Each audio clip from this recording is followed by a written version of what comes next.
Vous êtes bachelier ou étudiant des séries scientifiques. Vous aspirez à devenir un cadre polyvalent, capable d'appréhender les nouveaux défis qui gouvernent le monde des sciences et de la technologie. Entrez dans la grande histoire de l'École supérieure de génie industriel et biologique. Votre formation est assurée par des universitaires certifiés CAMES, avec plusieurs années d'expérience dans le domaine. ESGIB vous offre une formation dans les filières suivantes: génie biologique, génie des industries agroalimentaires, génie des industries chimiques, hygiène, qualité, sécurité et environnement, génie des procédés industriels. Les inscriptions et réinscriptions se poursuivent. Nous sommes à Sacré-Cœur 3 Extension, en face VDN. Pour tout renseignement complémentaire, appelez-nous au 33 867 02 03, 33 867 02 03 ou au 77 094 05 75, 77 094 05 75. Email esgib@gmail.com et GIB, la lumière du savoir.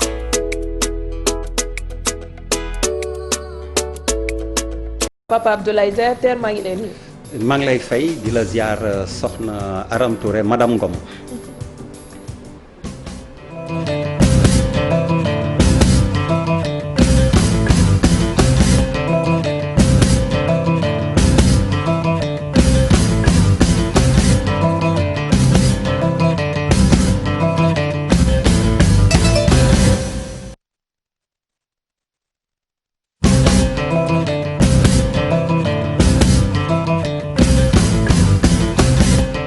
mbokk yi jërë ngeen jëf seen ànd ak télévision Futurs Médias xibaaru marax yi li ci gën a fës coow lu am fële ca Tiwaawan Jaksaaw la ko waral ay mécaniciens yu ñu doon yëkkati ba coow jib seen digganteeg maire bi soxna Fatou Bintou Ndiaye lay wuyoo ana lu waral ñu jël dogal gu ni mel ak coow li mu jur di ngeen ko ci dégg moom maire bu gox ba. ba léegi ci wàllu xibaar circulaire maanaam dogal tukkee ci ministère du commerce ngir dakkal njaayum bonbon yoo xam ni dafa ànd ak fowkaay yuy mandargaal ñaari xale yuy def naka sudul noonu ndax ñi ngi dinañu jëfee dogal boobu tukkee ci ministère bi waaye it ban njeexital la lu ni mel mën a am ci xale yi tout tànk yi dinañ ci dikk ak Fat Bintou Konté niki it test négatif léegi dafa obligatoire pour dugg fii ci Sénégal ëllëg lañ koy tàmbali ci àllarba bi la ko waral cas importé yi bëgg jaaxal réewu Sénégal bëri nañ lool ba tax Abdoulaye Diouf Sarr di jëwriñ ji yor wàllu wér-gu-yaram siiwal na ni dañ koy kon tàmbali ëllëg ñu jàppoon ko 1er novembre waaye duñu xaar ba yegg ci boobu te it juróomi fan la ñu may test bi lu ko mooy du doon test bu baax neskis ñu yaatal.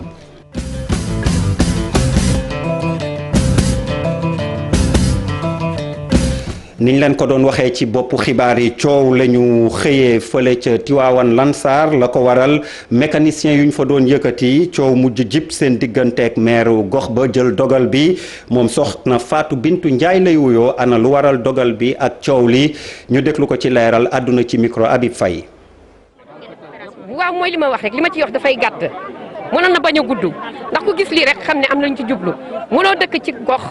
mënoo am accès génn. mënoo am accès dugg sa kër bu guddee doo yónni kenn lépp lu ñu def ci ñaawteef fii liñ koy defee te heure bu ñu ñëwee rek ñu kii 2018 defoon naa ko mu set wicc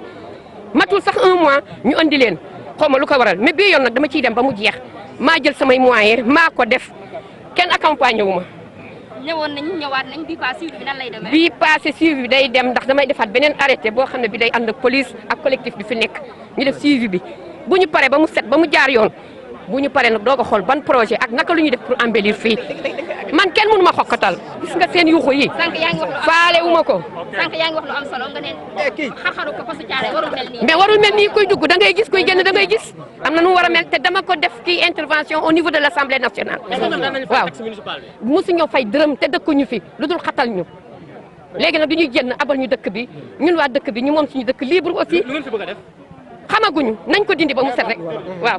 Tivaouane Diacksao noonu kon yëkkati mécaniciens yi mujjee ci coow ak manifester beneen coow muy ay bonbon ak tàngal yu ñuy jaay waaye dafa am mandarga gone yoo xam ni dañ ciy def naka sudul noonu muy naataal goo xam ni du luy jàppandal li nga xam ni mooy yarum gone yi fii ci Sénégal wala mën cee jaaree yàq leen ba tax ministère du commerce jël na cee dogal daal di indi kon mesure yoo xam ni bokk na si tere jaay xeeti bonbon boobu ak tàngal yooyu waaye ndax danañu jëfee mesure bi waaye it ban njeexital la lu ñu mel mën a am ci gone yi Sénégal yi nga xam ni fii lañ ko doon jaayee ku xam-xamam màcc ci loolu àdduna ci mi ngi ci ànd ak Fatou Bintou Konté Amadou Ba ci reportage. li ñaata lay jaar ñaata ngeen jëndee tàngal bi. fukki dërëm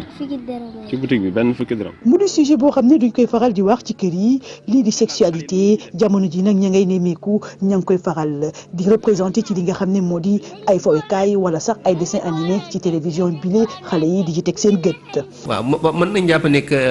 maanaam dañuy bëgg ci ñi def loolu. dañuy attirer dañuy bëgg ñu wax ci wala ñu ci sexualité xam ne ñu koy wax ci olof en tout cas ci diggante góor ak jigéen ni ñuy seen diggante ni muy demee bëgg nañu forcément xale yi wax ci wala wane ci seen gis ci seen bopp. malheureusement nag bu ñu déglu pédopsychiatre bi léegi mi ngi xamal ni xale lan ko xamee mooy day faral di imiter ba tax na bu gisee yooyu day bëgg di ko def ci wàllum expérience. li muy wane rek mooy ne que xale bi. dafay toppandoo wante xale bi suy xalaat fóonante xalaatu ko fi ko mag bi di xalaatee parce que foofu moom day imiter rek. ñoom vidéo ak image yooyu nag dina am nag li nga xam ne moom moo di njeexital ci développement psychologique xale bi lee ci mim jamono buñ ko moyuwul. loolu nag moo doy waar ndaxte su fekkee ne que xale bi dañ ko bëgg a teg loo xam ne que àndul ak ay atam su fekkee dafa bëgg a dund loo xam ne que tolluwu ci daf koy gaañ. ba tax ni nag dafa jot lii nga xam ne moom moo jëm ci éducation sexuelle yu xale yi de parents yi jug ci balaa ñu am mbetteel. su fekkee ne que jeu yi dafa ñëw parent bi gis ko ci ñoom mën na nekk occasion pour ñu wax ci lu jëm ci diggante góor ak jigéen ak di cëri góor ak cëri jigéen. parents yi occasion la ñoom aussi ñu jouer seen partition maanaam dañu bàyyi li nga xam ne mën na yàqu dañu bàyyi xool ba mu yàqu dañ ciy def seen wàll ba mu defaru. dañoo seetlu lu ci ëpp jamono ji ñu toll ay image wala ay vidéo yoo xam ni ñu ngi koy jagleel xale yi di ci wax lu jëm ci wàllum sexualité jot na nag parents yi vigilant ci li nga xam ne moom moo di seen éducation sexuelle njaboot. ci wàllu wér gu yaram cas importé bëgg jaaxal réew mi moo tax ñu jël dogal gu yees Sénégal ngir dikkati fii test RT PCR lañ lay laaj boo xam ni lu yees juróomi fan nga ko def lu ko mooy doo mën a duggati ci réew mi muy xibaar boo xam ni Abdoulaye Diouf Sarr jëwriñ ji yor wàllu wér gu yaram siiwal na ko la ci bees kañ mooy dañu jàppoon ni xeetu dogal gu ni mel 1er novembre bi ñu dëgmal lañ koy appliqué waaye gis nañ ni cas importé yi dafa jékki-jékki bëri ba tax baral nañ ko ëllëg la ñuy tàmbali mesure gu ni mel ci leeral Abdoulaye Diouf Sarr. suñu collègue ministère bi xamante ne moom moo yor transport aérien wàllu aéroport si lënkaloo ak ministère de la santé jëloon na benn arrêté le 13 octobre 2020 pour ñu mën a taxaw si cas importé yooyu arrêté boobu dafa waroon entrer en vigueur le 1er novembre dañ ne woon le 1er novembre ku amul test boo xamante ne négatif compagnie yi amuñ droit indi la si réew mi mais bi ñu seetloo mbir yi ni muy demee suba danañu gisee pour que dès le 1er novembre boobu ñu def ko application boo xamante ne duñu xaar bon de képp ku amul test négatif dañoo décider suba dootuloo mën a embarqué wu ci avion yi pour ñëw Sénégal beneen mbir bi mooy circulaire bi nee na woon test yi xamante ne dañ ko laaj pour nga dugg réew mi muy RT PCR Covid 19 dañ waxoon délai bi juróom-ñaari fan lañ koy fixé li ñuy décider rek suba mooy test boobu durée de validité bi juróomi fan la. bon dëkk suba incha allah maak ministre bi xamante ne moom moo yor wàllu transport aérien ak tourisme danañu daje pour que mesure yooyu ñu mën ko jël rapidement boo gisee ñu jël ko nag pour gën a aar réew mi la. naka la ñuy def ba faju gën a ñoŋ fii ci Sénégal lëkkaloo dox diggante ministère de la santé ak ñi yor wàllu koom ministère bi yor wàllu koom ndax garab gën a yomb faju niki it ñiy yëngu ci wàllu waa kër docteur gën a xarañ am nañ ndaje gu matale goo xam ni Pape Fara ñi nga teewe na ko ci leeral. partenaire technique yi ak ñi yëngu ci wàllu wér-gu-yaram ñoom ñëpp toog nag ngir xool nan la ñu mën a indi ay joyanti ci wàllu wér-gu-yaram bu ko defee nag ñu mën a dugal ay koppar yu am solo yoo xam ne moom la ñuy jël fexe ba sunu système sanitaire daal di dëgër li nu mel nag dina mën a tax ñu am ay jumtukaay naka noonu ak bërëb fajukaay yoo xam ne dañuy méngoog jamono. def benn document bu xamante ne ñu ngi koy woowee plan d'investissement et de réforme pour un système de santé résilient et pérenne loolu. mooy plan boo xamante ne lépp lu mu laaj ci ay jumtukaay lépp lu mu laaj ci ay donc matériel dañ koy jënd indil ko réew mi parce que li ñu jàng ci feebar bi mooy que ne wàllu santé dafa nekk wàll boo xamante ne war nañ ci taxaw bu baax pour yokk jumtukaay yi ba buñ soxlee bu ñu am problème. xoolaat naka noonu yombalal secteur privé bi ñu dugal ci seen loxo ak tamit njotum garab gi li nu mel dina nekk point yu am solo ngir ñu am wàllu wér-gu-yaram bu mucc ayib. mais secteur privé de la santé bokk na ci parce que ministère de la santé et de l'action sociale dafa nekk ministère u système u santé bi yëpp. wàllu PNA effectivement danañu fexe ba ci biir réforme yi moom un volet médicament bu am solo volet médicament boobu nag PNA day nekk ci biir pour que mu mën a nekk ci anam yoo xamante ne dana am garab yi nu mu gën a yombee ak nu mu gën a gaawee. li lay coppite tamit dina jàppale sunu wàllu koom-koom ndax investissement yi nga xam ne wàllu secteur privé yi dinañ ko def ci wàllu wér-gu-yaram. ndax secteur bi gën a efficace ndax secteur privé mun a investir ci secteur de la santé ndax ñu mun a assurer souveraineté sanitaire ak souveraineté pharmaceutique pour que aussi képp ki nga xam ne am nga xaalis nga bëgg ko investir ci ay cliniques nga mun ko investir par exemple mais aussi ku bëgg a investir ci ay industrie pharmaceutique ak koo mënta doon nga mun ci investir mais aussi def ay réformes fiscales yoo xam ne dina gën a soutenir aussi secteur de la pharmacie ay exonération yoo xam ne état bi war na ko def. bu lépp yembee nag yi la coppite dina mën a tax nag ñu daal di jot bu baax a baax ay produits sanitaires te du am benn jafe-jafe naka noonu nag tàggat bu baax a baax ñi nga xam ne ñoom ñoo ciy liggéey ci at yi di ñëw. benn wet ci corniche est daal di màbb fan yi ñu weesu ana lan moo ko waral ñu jàpp rek ne loxo nit moom munu cee jóg seen xam-xam màcc ci wàllu woowu ñu leen di woowee géologue ci wàllu woowu la ñuy yëngu daal di nañ ci indi leeral Ibou Diouf Youssouf Baro. fu soriwul dara géej gi ñu ngi ci Anse Bernard bu ñu mënee doxantu fii laaj bi mooy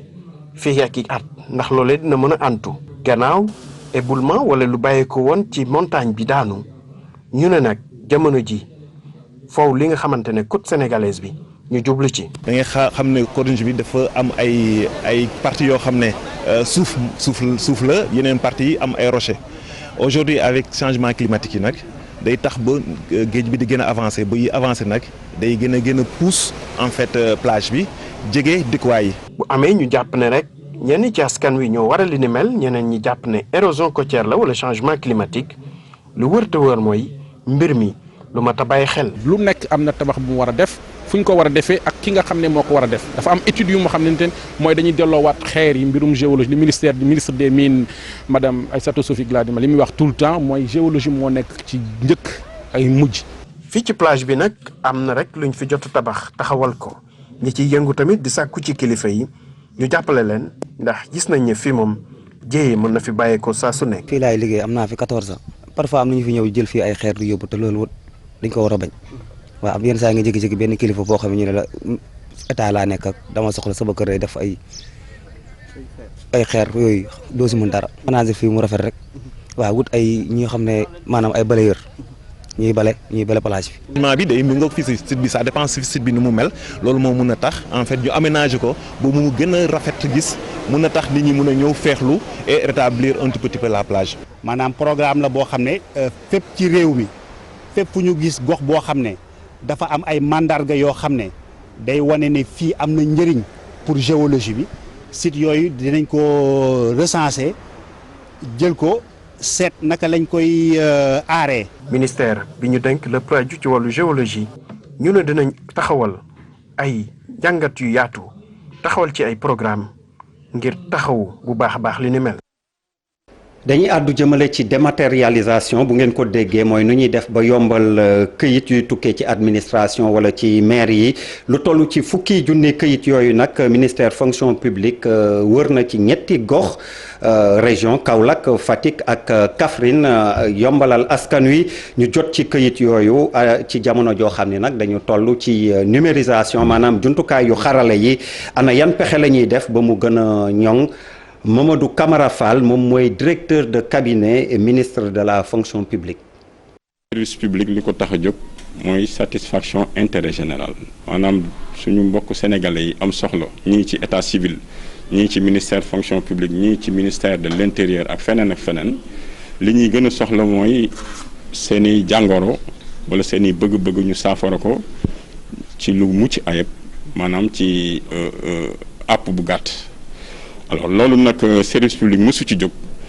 mais ci xarale yu bees yi dañu seetlu ne am na pàcc yu bëri ci administration yu ci góorgóorlu mën naa jël urbanisme mën naa jël direction générale impôts et domaines mën nga jël direction douane mën nga jël direction générale de la fonction publique ci acte administratif yi ñuy génne. ñu dem ca Kolda ak tiis wa fa am Mokhtar Kébé nekkoon ay jamono ministre de la communication waaye it maire gox ba daal dinay noppalu démb la ko def miine la kan moo doon jëmm jooju Mortala Gaye moom naka jekk politique da ko mës a neex ndax nekkoon na député ci 88 ñu teg ci ñaari at ñu fal ko mu nekk maire Kolda Mokhtar Kébé nag waa PS ñàkkee wotey 2000 yi ba léegi kenn mësu koo dégg ci ay soppi xar kanam parti socialiste bi mu nekkoon mësu ci jug mu dëkk Kolda fa mu nekkoon maire ginnaaw bi mu nekkee ambassadeur bari yoon ci réew yi ñu wër moom nag démb ci altine la wuy ji boromam ñi ko xamoon ni ku laabire la woon fonk waa Kolda ak cosaanam moom ci ab waxtaan bi mu sekkoon ak sunu benn naataango mi ngi doon ñaax xale journaliste yi ñu farlu ci seen liggéey kenn bañ leen yàpp ci joxe xibaar bu wérul. gàmmu Ceneba ñi ngi koy waaj fan yi ñu dëgmal fan yu néew dox suñu digg ak moom ba tax xalifu Ceneba sàkku na ci ñi ñëw ñu sàmmonteeg lay tax Covid 19 feebaru coronavirus bañ fa law ci leeral Cheikh Anta Diop say latir ñu ngi bu baax ci waajal gàmmu Ceneba comité d'organisation bi ak askanu Ceneba ñoom ñëpp jóg nañu di setal dëkk bi nee nañ ren jii de bëgguñu gis benn mbalit ci dëkk bi te lépp dina set te ñuy gàmmu si daañu leen dalal bu baax fexe nag ba li waa kër docteur diggale nag ñu wàccoog moom muy nag takk masque ak di roxasu ndox ak saabu loolee la xalifa général bu Ceneba diggal comité d'organisation bi ngir ñu taxawu ci ñu war a dikk gàmmu si. toujours bu ñuy jub bis Yonent bi sallallahu alayhi wa sallam daañu ko waajal ci mobilisation boo xam ne nii sëriñ ci ndigalu sëriñ bi lañ koy def mu jaar ci chef du village boole ASC yi ak regroupement yi ak dawaay yi fi nekk ak maire dëkk bi ak responsable politique yi ñëpp ñu bokk